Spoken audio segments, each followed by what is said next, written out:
Oh, welcome to the NFL Hours, episode 5, Super Bowl episode. Man, I got some special guests coming up. I'm eventually going to come up with a intro for the NFL Hour. It's not going to be the hey, because I want to keep that just for Big Baby's podcast. But yeah, NFL Hour, episode 5, we're going to be talking about the state of the quarterback position. We're going to talk about the Super Bowl and any other random topics that we come across. So I have the two co-hosts of the Nest podcast here with me. What's up, guys? How y'all doing? What's up, Big Baby? Thanks for having us.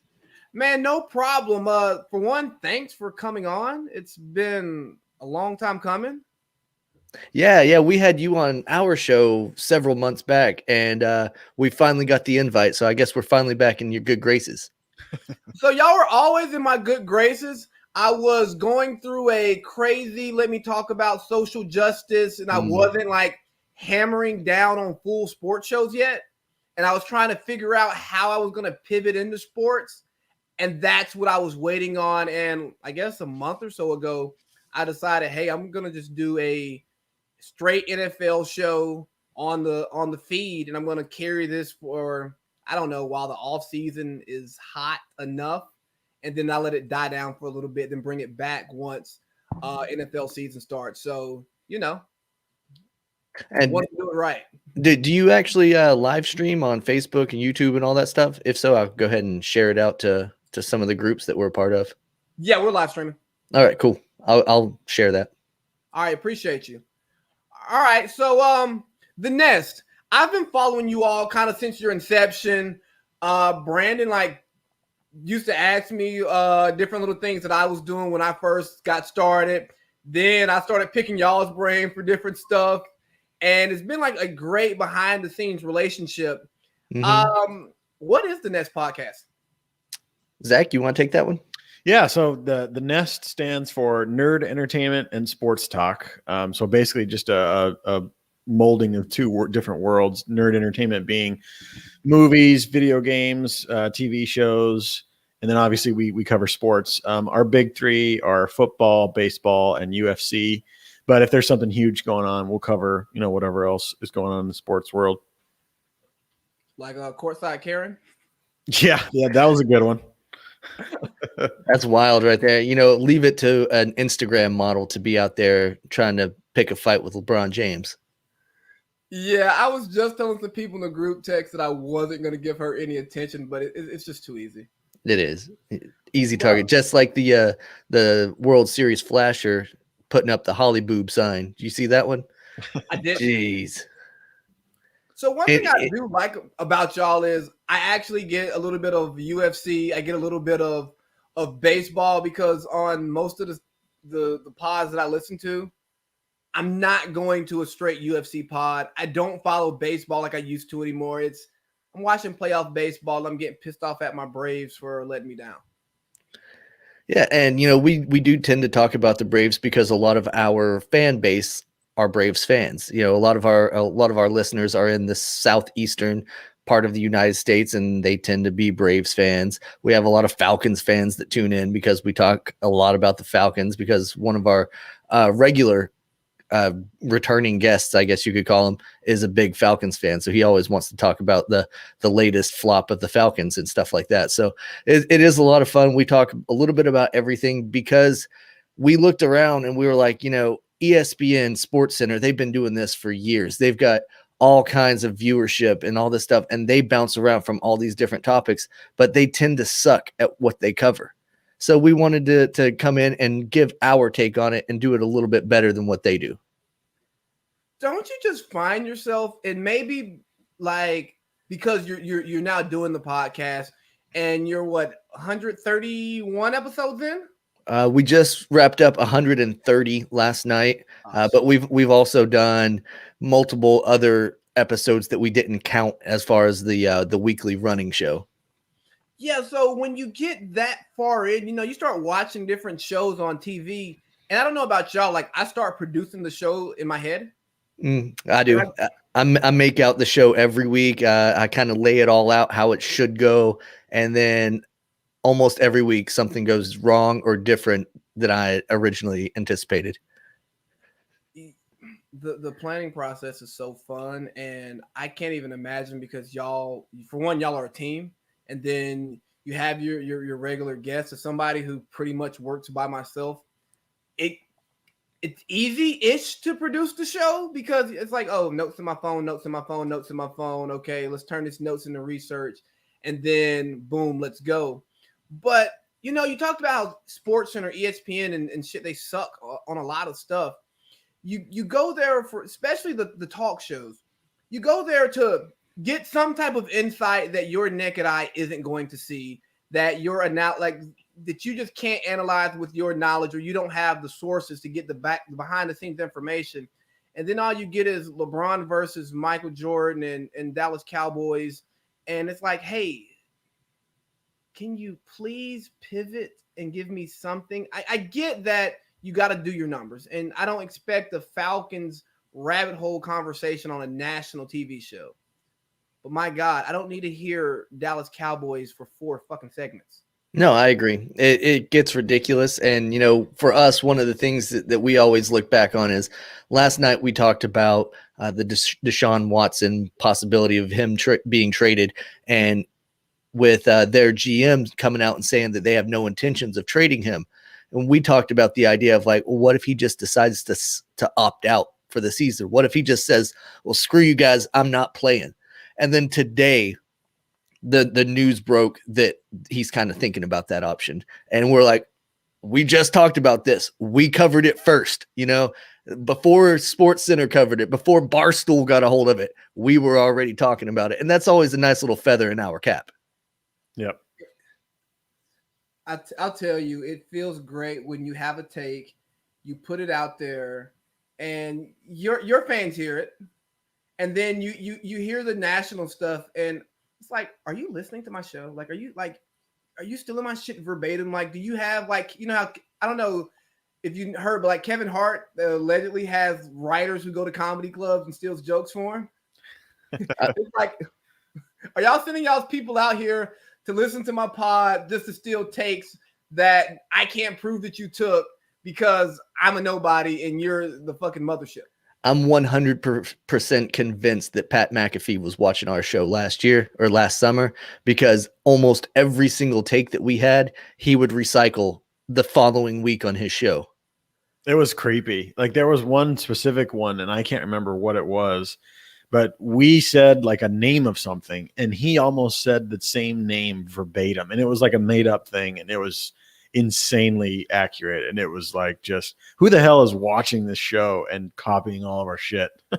One of the things that I found most eerie about it was I also do the graphics. I post all the graphics and all that stuff, and I created a Survivor logo for the MLB season, because we were talking about at the time when teams were getting COVID left and right, and they were, missing big stretches of games. And I was like, dude, this is the Survivor season. This is like the reality show Survivor. Whatever team is left standing at the end, that's your World Series champ. And then like 2 days later on the Pat McAfee show, here he goes with the graphic and everything on his screens talking about it's a Survivor MLB season. And I was like, really? You got Boston Connor watching me or something? Because there's no other way to explain that shit. That's insane. That's funny as hell.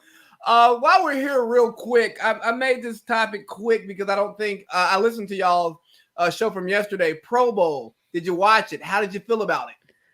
I tried to watch it. I tried to tune in, but there was really nothing to watch. I mean, unless you want to watch a Madden simulation, that's all you got.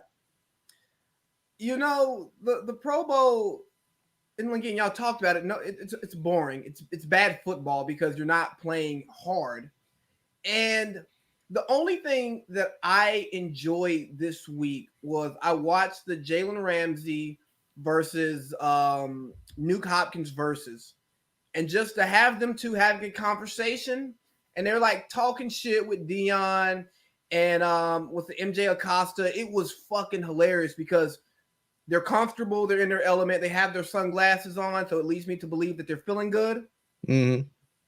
And just to see how two people who've competed against each other for 5-7 years now in the league, and even in college, like just to hear them talk shit and have fun. I go, I can consume this for 30 minutes. I didn't think I was even going to like that. I'm like, I don't want to hear football players watch highlights and talk shit. But they're so good at talking shit that it was a worthwhile watch. Yep. Yeah, I caught a little bit of it. It was a round table that had Ramsey and D-Hop and was it Aaron Donald that was on there? There was a couple other guys that were on there, and they were all just, bouncing ideas back and forth. They were talking about the plays of the year. And I thought that was pretty interesting TV. But aside from that, this whole ordeal, this whole Super Bowl week, it hasn't really felt like anything special to me. I don't know if it's just me because I'm a Patriots fan and the Patriots aren't in the Super Bowl this year, so it's kind of like who gives a crap. But I told Zach yesterday, like, I had to go out and search for headlines. I had to look to see what anybody else was even talking about Super Bowl related because other stuff was dominating the news feeds. Mm-hmm. Yeah, I barely watched sports last week. I just took the week off because I didn't really want to listen to the Brady gloat fest because I hate Tom Brady. At sports hate, by the way. So I just didn't want to hear it for the first 2-3 days of the sports cycle. And then I was like, you know what? It was kind of refreshing not to really consume anything. And then I got back in mid to late week and I was like, oh, I didn't miss anything. Nothing came out. I learned everything that I needed to know. And the beautiful thing about podcasting is you don't have to go in order. So you're talking about Super Bowl and Super Bowl headlines. I got some Super Bowl headlines here. Obviously, the biggest headline of the week is Tyreek Hill racing Scotty Miller at halftime. I don't think there's anything more important Super Bowl week than that. Who y'all betting on to win that race? I mean, they call the man Cheetah for a reason. The only question in my mind is how many yards ahead is he going to be whenever he finishes? Yep, that's the real bet. I mean, little Scotty Miller runs 4.39. And that's respectable. That's faster than my old ass could run, but he's not beating Tyreek Hill. No. Yeah, no, I totally agree. But one thing that's been bothering me, and we talked about it a little bit and before we went live, is that I'm seeing all of these Patriots fans just slowly become Tom Brady fans. Forever it was the Patriot way, Belichick, Brady. We do things the right way. And as your season started to crater, it was like, oh no, I'm a Brady fan. Belichick's the reason why we're not where we're supposed to be because he's been a terrible GM. And I'm like, no, man, you can't do that. You can't go 20 years, get 6 championships, celebrating a team. For one, it's football. We still support teams, not players like we do in basketball. Then all of a sudden, you're going to hop on the Brady bandwagon because I promise you, if Brady sucked and the Pats were good, it would be, yeah, Bill got it right. Brady was done. Yeah, you're absolutely right. I made the point a few weeks ago that it's very much akin to basketball, the way that people have been acting, specifically LeBron James. You remember when LeBron James got drafted to Cleveland, he had all of those Cleveland fans that came out of the woodworks that all of a sudden they were huge Cleveland fans. And then he had the big decision where he went to Miami and they formed the big three down there. And then all of a sudden you saw people ripping off the Cavs jerseys and buying that brand new Heat jersey. Then a few years later, they had to go and, buy that new Cavs jersey because he went back to Cleveland. And now you're out in California. You've seen it. They're all rocking LA jerseys now because they're LeBron James fans. Same thing with Tom Brady. He left, and the people that weren't true fans of the team, they were just fans of winning. They decided they were just going to follow Tom. Now, the lowly Falcons fan, it just makes me sick. I mean, it's bad enough you stepped on my heart in the Super Bowl. Now you got to come to my division and take it over and possibly win number 7. Like, Tom Brady, what did Matt Ryan do to you? Is it personal? These colors don't run, though.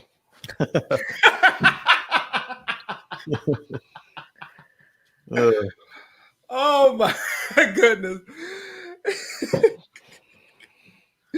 Yeah, so with those colors, we're hearing all this Brady versus Belichick talk. Who won the divorce?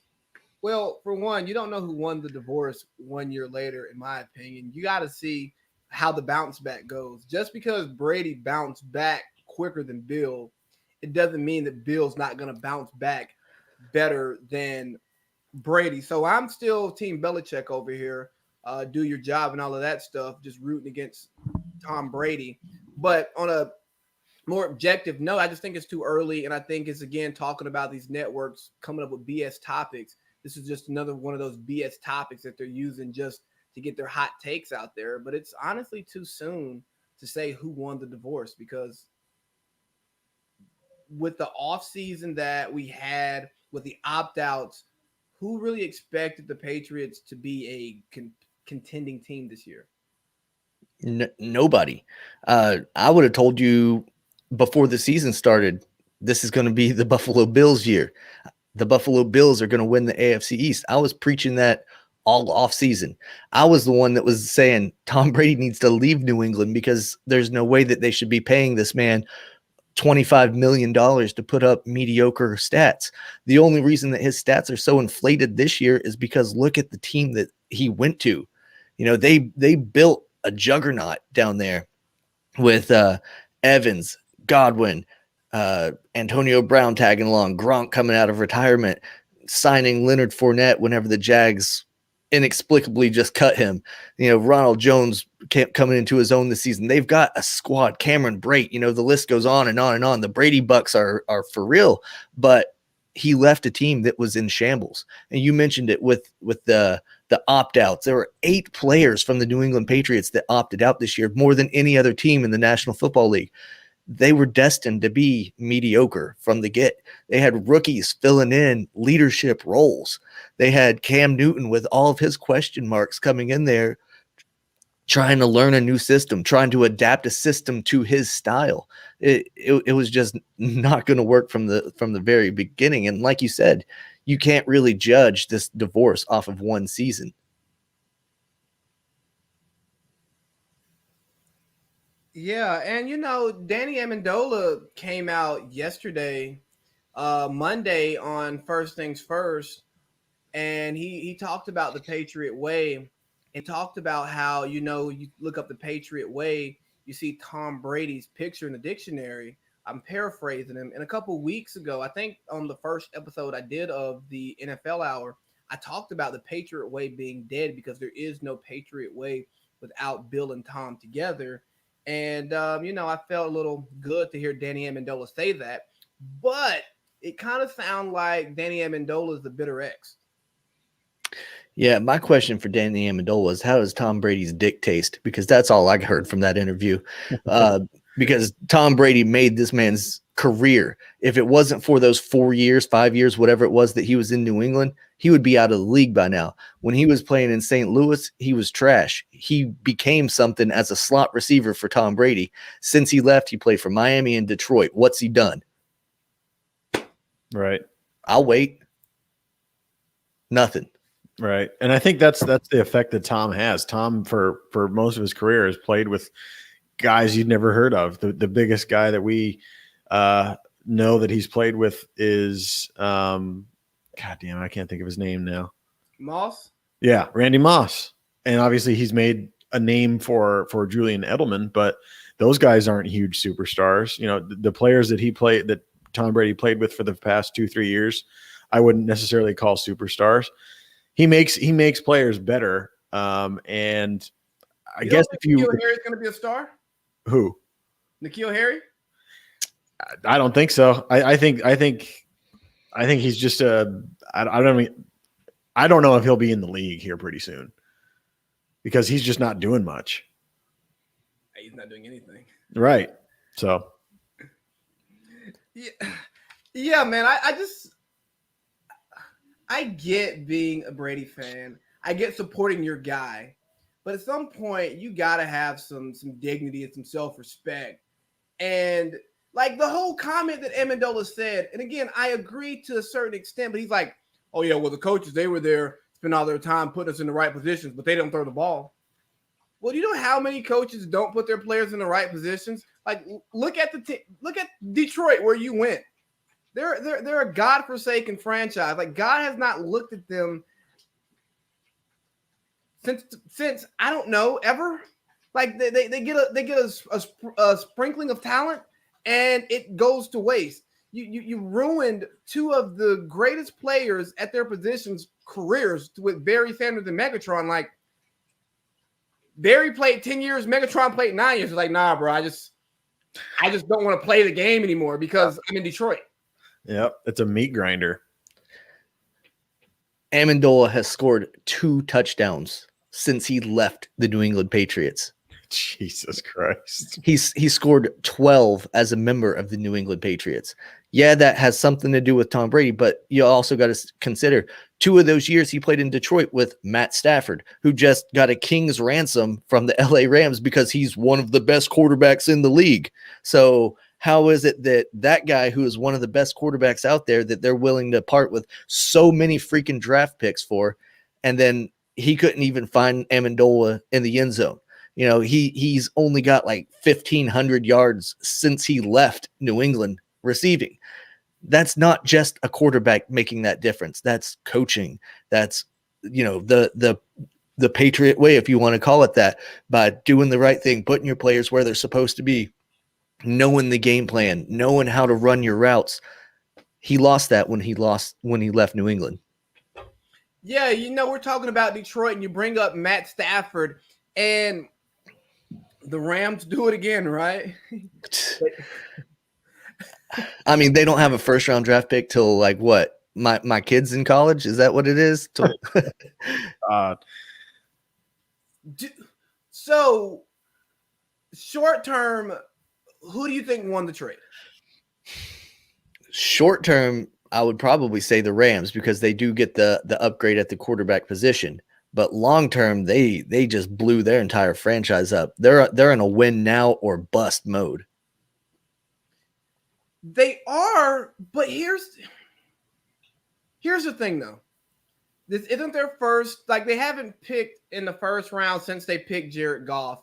And now we're looking at that pick, and was it the right pick? I don't know. I remember his rookie year, Chris Carter was on First Things First, and he was like, this guy stinks. He can't play football, which is why that's why he did not win the starting job. And then, you know, we blame Jeff Fisher because Jeff Fisher was running a 7th grade offense. And then McVay, he comes with his bells and whistles, and then Goff looks like he has a pulse, pay him too much money. And then now he's sitting here, you know, in Detroit. But I'm still torn on who won the trade because I know Matt Stafford has good arm talent, but shit, Jamarcus Russell had good arm talent. Yeah. They got the same number of playoff wins. Yeah, you're not lying, but you know the difference is, I guess not really the difference, but the thing is now Matt Stafford has some decent wide receivers. I'm not going to call them great because Cooper Kupp and Robert Woods, they're good. They're not great, and that's something that he's never really had. He had Megatron for a few seasons. Yeah, I get that. But Megatron was always double, triple covered, and he had nobody else that could even catch the ball on the lineup. So now he's got a couple of options. He's got a good tight end with Tyler Higbee. They've got some good running backs there in LA.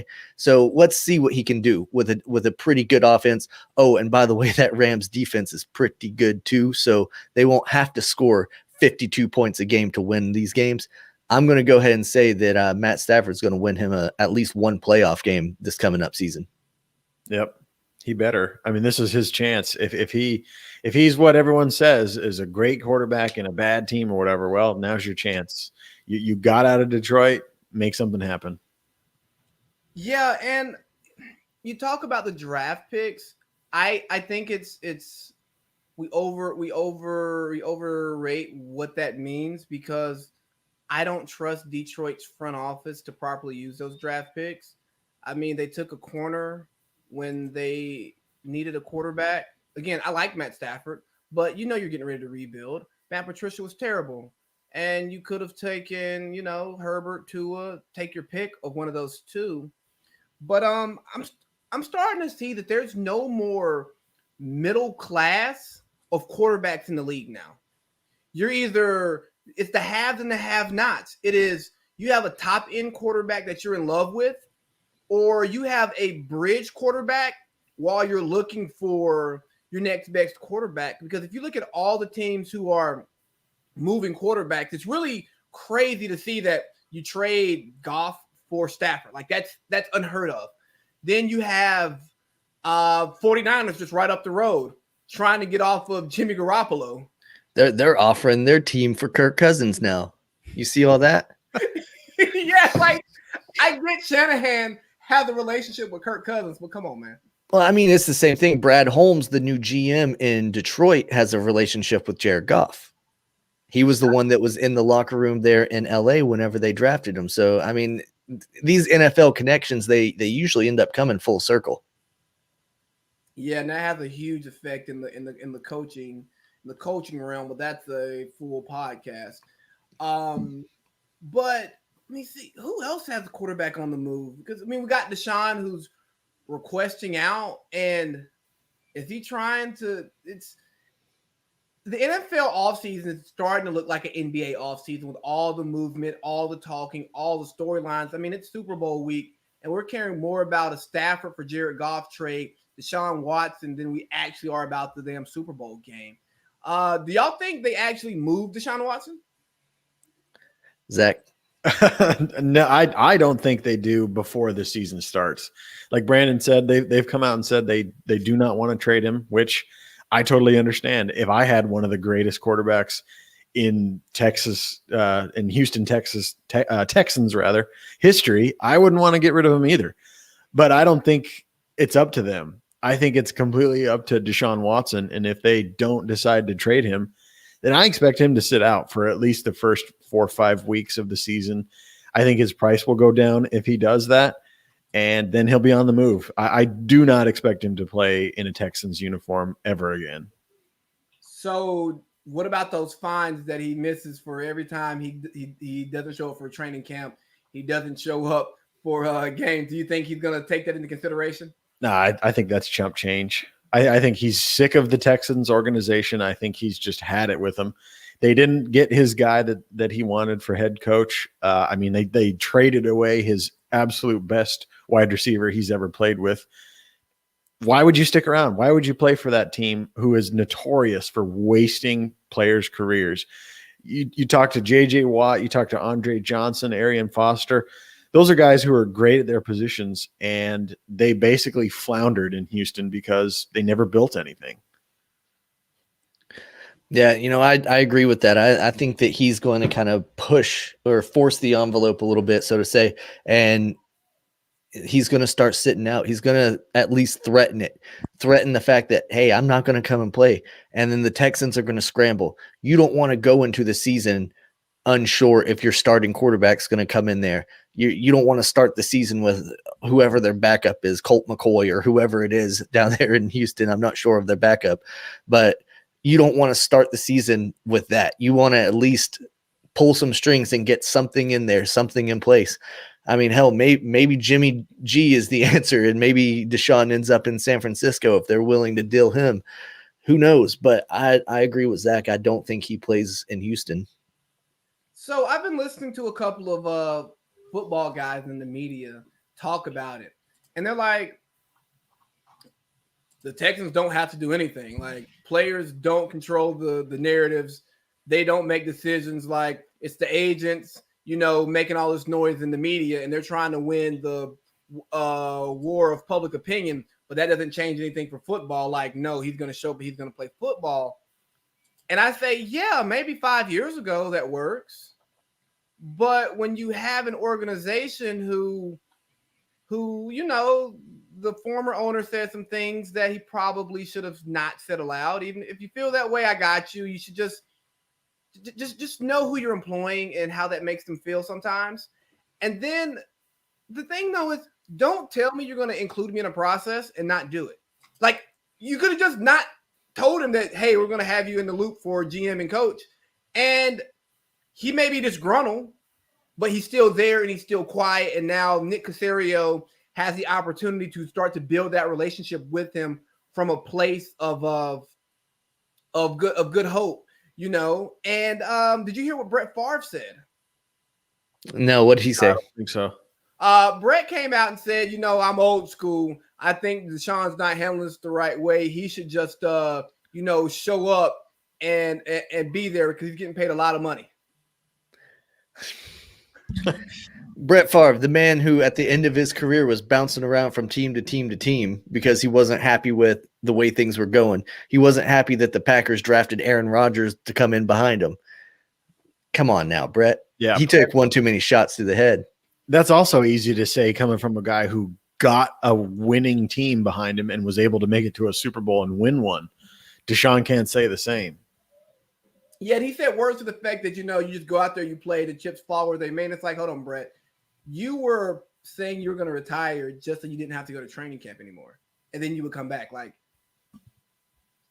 if Tom Brady says it, Peyton Manning says it, I got it, Brett Favre, the messenger matters. Yeah. I think Dan Marino saying it or something like that would carry a lot more weight. Yeah, because Dan Marino stuck it out. Obviously, one of the best quarterbacks to ever do it and not get a ring. And, we're still on this quarterback thing.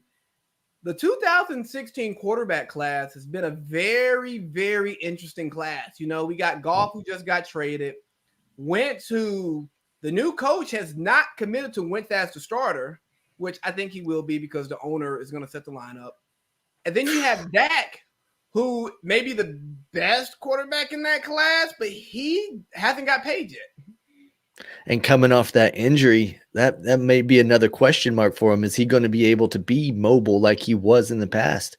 Is he going to be worth $35 million a year that the Cowboys are talking about offering him? I don't think there's probably only 3 or 4 quarterbacks that are actually worth that much. And I understand what the market is. And I'm all for, hey, you as a player, go get paid, get what you want, get what you think you deserve, and get what somebody's going to pay you. But if you're actually trying to build a winner, we're seeing that being the highest paid quarterback is not the formula to win a championship. No, I mean, we were talking about the Patriot Way earlier in the episode. Part of that Patriot Way was Tom Brady taking reduced salaries to spread it out, to get other guys, to get a good line, to get a good defense, to get decent running backs and stuff like that, to surround him with other talents. We were talking about it last night. If the Cowboys do end up paying Dak and he's getting his $35 million a year or whatever it ends up being, between him, Zeke, and Amari Cooper, they're going to be eating up $68.7 million in cap space between 3 players. You still got to pay 50 other dudes out of 110 million. Yeah. And are any of those 3 players top 5 at their position today? Negative. Yeah, it's crazy. And how long is it going to be until Dak gets injured again? Because without a good offensive line, he's going to have to continue to scramble. And that's exactly how he got hurt this first time.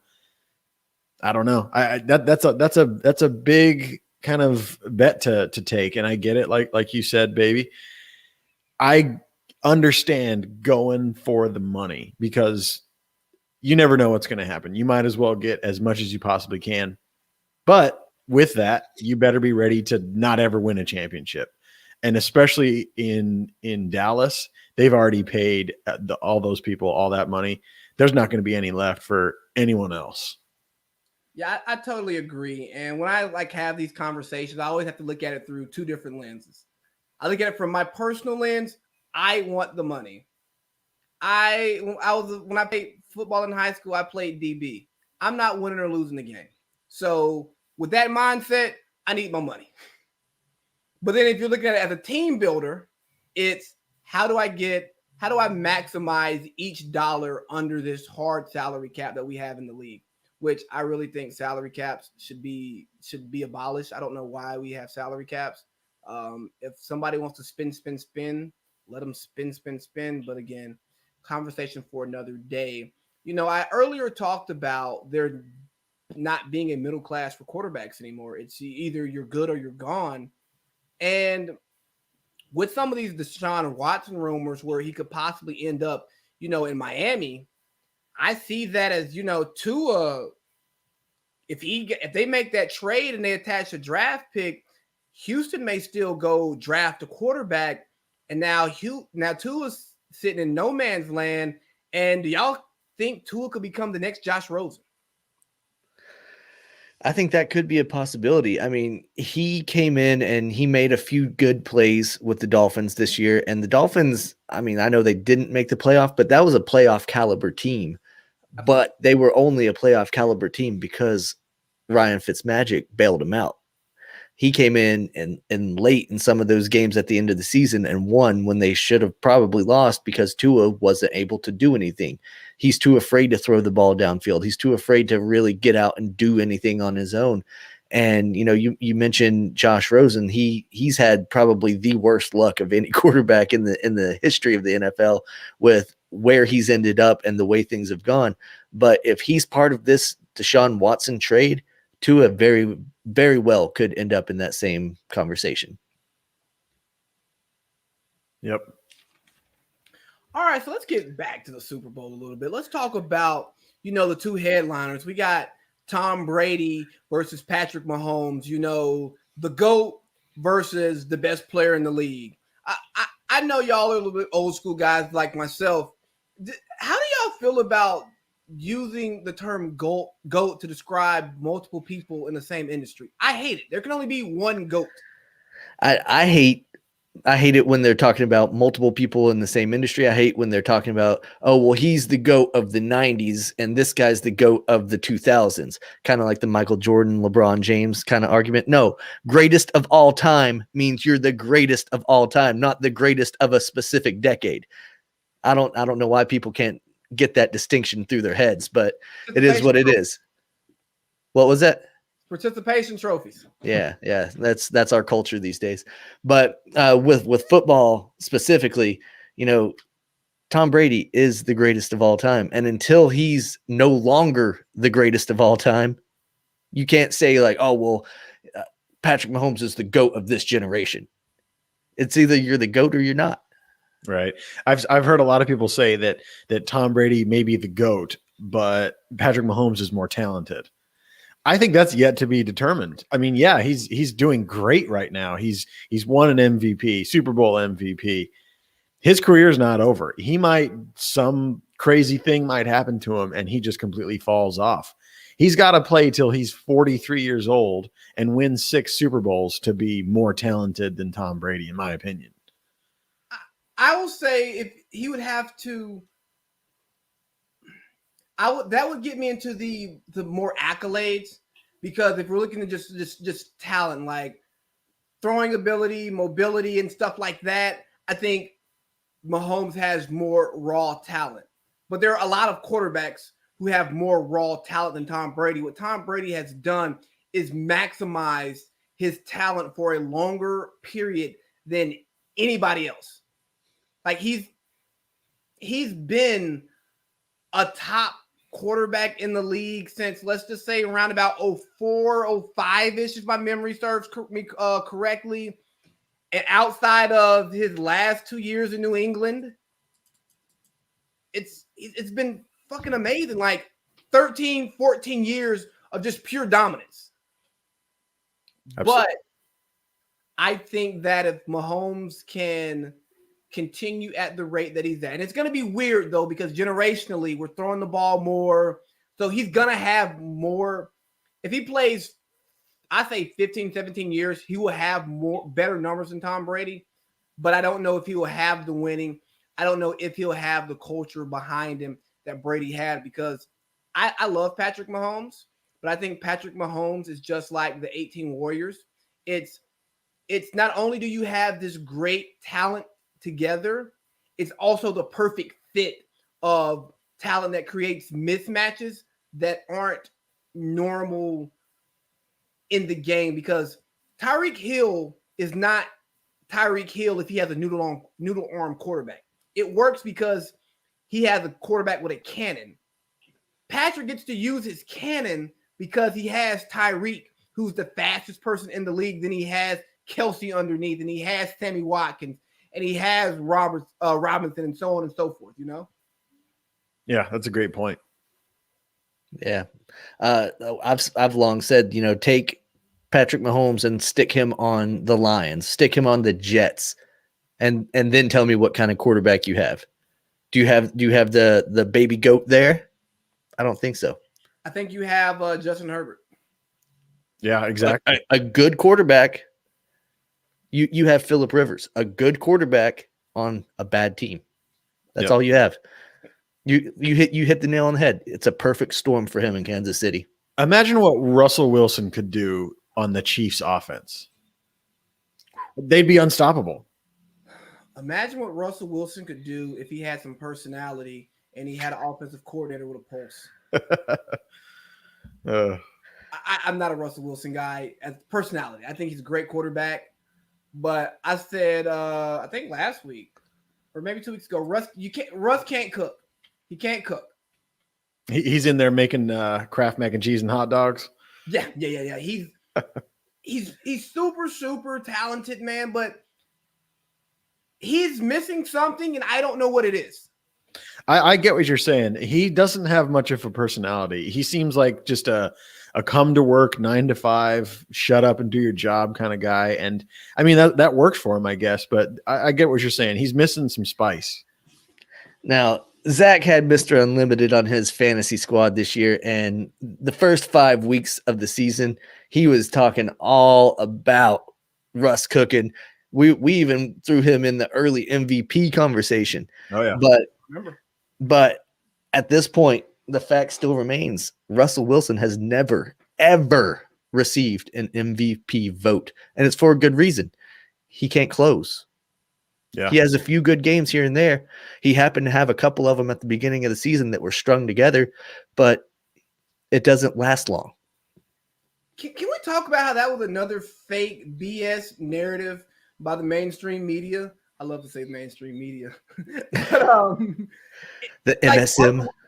Yeah, right. Russell Wilson's never received the MVP vote. Yeah, because you only get one vote for one person, and he has not ever been the MVP of the league. Nope. That's why. If you look at who won the MVP each of those seasons, he was never better than those people at that time. Now, has he been better than most of those people over the course of time? Yes. But in that one season, absolutely not. But we got Baby Goat versus the Goat. And I heard that, I think it was Stephen A. Smith, maybe Max Kellerman, one of those two. It was a clip. I don't watch that show. It's garbage. But they talked about how if Mahomes doesn't win this game, he could never pass Brady in the GOAT conversation. I disagree, but I'm going to defer to you all on this one. What you got, Zach? I mean, I don't know. Who was the GOAT before Tom Brady? I would assume they never really played each other. You know, LeBron never played Jordan, so that's kind of a weird point. I think the point. Sure, yeah, absolutely. And for some reason, Kobe's never in the GOAT conversation, but that's a whole nother show. I think the point to be made here is that if Tom wins, Tom is not done. Tom is not over. There is no, oh, you're the GOAT now. I'm going to retire. You beat me. If he wins, there's still a conversation to be had. It doesn't mean that Mahomes is now better than him or whatever. I just think that means that Tom has still got it. He's still going to keep playing. I think the way that the mainstream media is painting the picture of this Super Bowl is that it's the passing of the torch. And they're trying to make it seem like that if Patrick Mahomes doesn't beat Tom Brady in this passing of the torch game, then there's no way that he can ever ascend to the mountaintops to be the GOAT of NFL or whatever. And, that very well may be true, that him losing to Tom Brady in the Super Bowl could be a downward spiral for his career. Look at the Atlanta Falcons, for example. But your house and did it, man. I always have to remind him of that 28-3. Anyway, he's ever forgotten. I'm so happy we weren't working together at that time because I probably would have left. I would have left. Or I would have sent you home. Yeah, that's fine. But anyway, if the passing of the torch doesn't actually happen, then like Zach said, I think Tom Brady just proves that he's still got it. He's already saying before the game that he thinks he can play until 45 and beyond. I mean, it's a lofty statement. Let's focus on one game at a time at this point in your career, fella. But he's already looking ahead to playing another 2 more seasons. If that's the case, with this roster they could be back in this game again next year. It's not inconceivable that they could be back in the Super Bowl once again. So if Mahomes doesn't get the dub here, he's still got the rest of his career. As long as he doesn't, take one of those horrific Joe Theismann type injuries to where he's out for a long time. Not everybody's going to be Alex Smith and be able to bounce back from something like that. And God, I wish he'd retire. It was brutal. Comeback player of the year, though, right? Absolutely. Yeah. It really broke my heart that he got the opportunity to play, because I had bet on Ben and I was like, it's looking good for Ben. And then we got Alex Smith coming back, and that bet went right down the dumpster with many of my other bets. But, I think that this game does nothing for the GOAT conversation, if we're being honest. It changes absolutely nothing. When Patrick Mahomes wins, all right, man. Yeah, you've won 2 Super Bowls in your first, 3 years in the league. Good job. Now keep playing. Or Brady, he wins. Oh yeah, you were already head and shoulders above everyone else. Now you just grew your hair out. You know what I mean? Like the thing is if Brady wins this game, if the Bucs win this game, Tom Brady would have 7 rings to his own credit. That's more than any other NFL franchise. It's insane. That's wild. Yeah. Hey, we got to witness greatness, and as much as I hate Tom Brady, it's only because of what he did to me in the year that I thought we were going to win a title. And should have.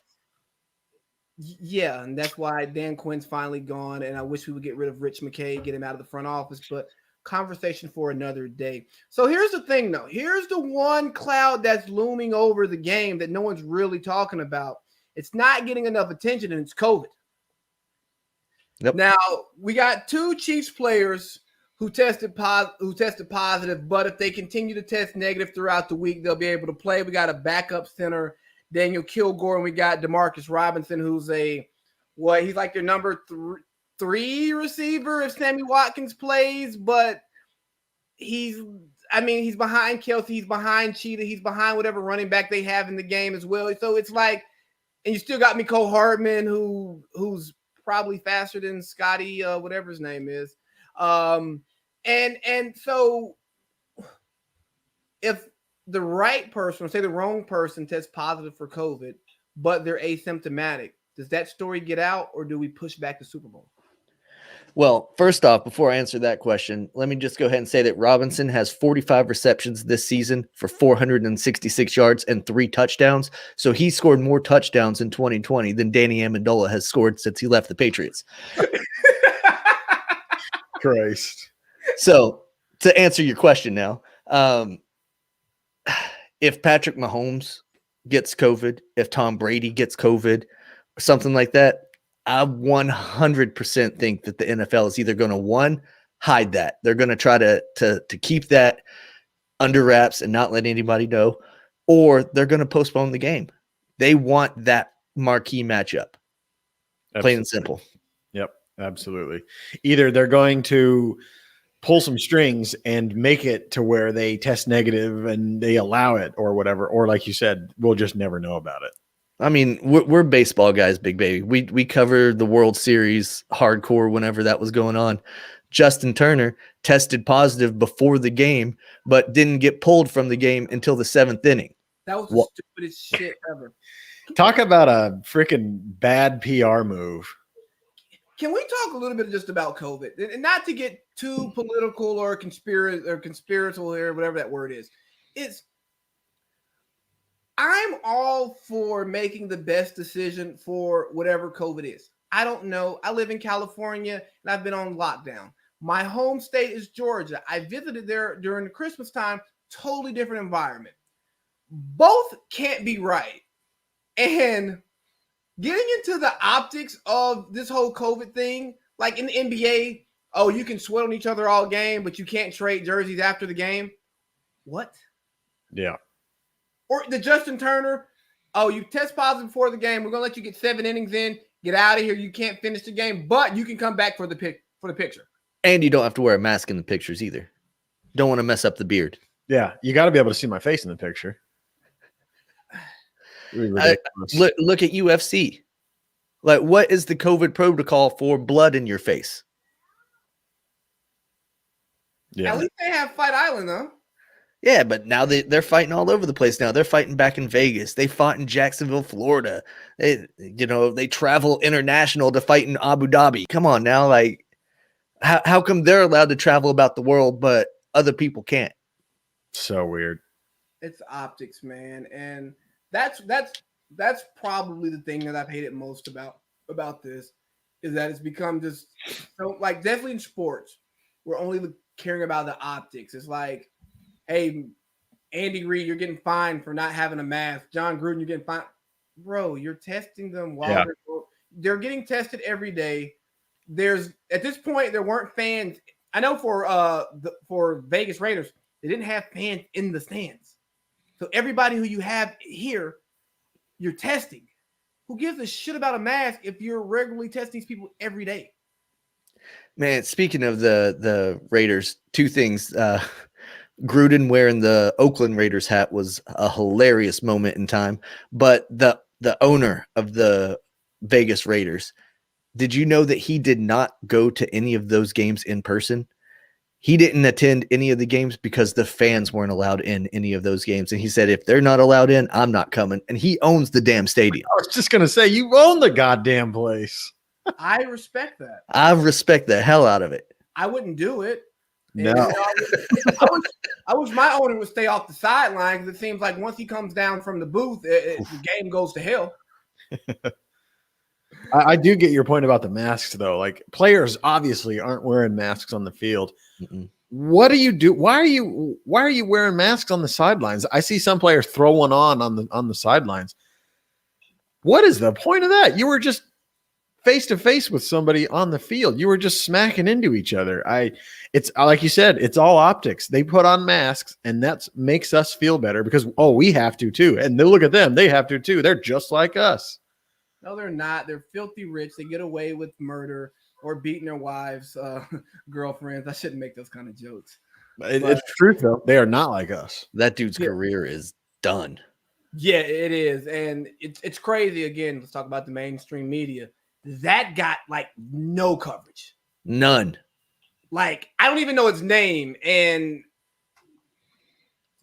I haven't even covered it. And it's like, well, I just don't want to talk about it. Not that I'm hiding it, but it's just like, I don't really want to talk about this because it's the playoffs. I want to talk about football, but I'm also not a journalist. I'm an opinionist. So I talk about opinions. Sure. Chad Wheeler. Chad Wheeler, yes. Chad Wheeler, the piece of shit who pled not guilty, by the way. Good luck with that, dude. Jesus. I wonder if it didn't get much coverage because he's not like a star. He's not a Ray Rice. He's not a Kareem Hunt. We don't really know him because he doesn't have a name. I think that's part of it, but then there is a faction of the world that's going to say that the race piece is going to have something to do with it. And I don't know. But yeah, he's like a backup lineman, isn't he? Like something like that. Yeah, he's not anything to be worried about, really. Yeah, like Chad Wheeler. I fuck you, dude. Yeah, 100%. But hey, man, this was great. I'm really happy we finally did this. It's been good to talk to you guys. Y'all got anything else y'all want to say before we go? Where can we find you? I'm going to put the link in the description when I post it, but just let the viewers listen. Yeah, we are the Nest Podcast. We're on Facebook, Instagram, Twitter. You can find the show on Apple, Spotify, Podbean, YouTube, all those cool places. We go live every Monday night. We do the same same exact setup here on StreamYard that Big Baby uses. And we have the interactive live stream, and then it goes straight to podcast after that. So yeah, we do that. And Zach sometimes gets on and reviews video games for us. We also have merch. You can find the link to that on all of our pages and all that stuff.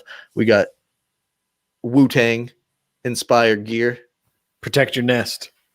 That's dope. Hey, man, it's been good. Thank y'all so much again. That's the NFL Hour, guys. We're out.